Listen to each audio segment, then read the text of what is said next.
Ассаляму алейкум, уважаемые братья и сестры. Перед началом видео хочу напомнить вам, что этот канал одного брата мусульманина-инвалида, и любая ваша поддержка этому каналу будет для него как садака. Этот канал был открыт совместно с авторами канала Единая Община в целях обеспечить этому брату-инвалиду постоянный заработок на платформе YouTube. От вас лишь требуется подписаться на канал этого брата, ставить лайки и делать максимальный репост. Чтобы узнать подробную историю этого брата, посмотрите видео на канале Единая Община по ссылке в описании. Акцент, сделанный на кончике пальцев, представляется в высшей степени важным. В Коране обращается внимание на следы от пальцев, в то время как этот момент никого не интересовал в 7 столетии.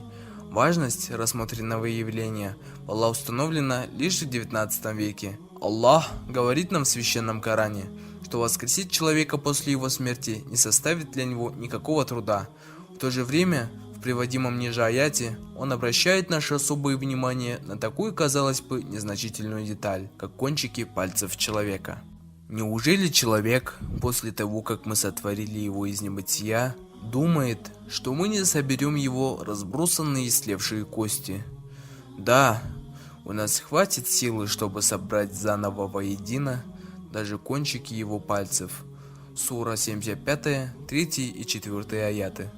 Акцент, сделанный в Коране на кончике пальцев, представляется в высшей степени важным. Дело в том, что отпечатки пальцев у всех людей разные, то есть отпечаток пальцев одного человека совершенно отличается от отпечатков пальцев другого. Все люди, населяющие в наше время Землю, имеют присущие только им определенные отпечатки пальцев. И далее отпечатки пальцев всех предыдущих поколений людей также отличны от всех последующих. В силу этого, именно отпечатки пальцев в руке одного человека считаются специфической, присущей только этому человеку личной карточкой, и именно в таком качестве это свойство применяется во всем мире. Но такая особенность отпечатков пальцев руки человека была обнаружена лишь к концу 19 столетия.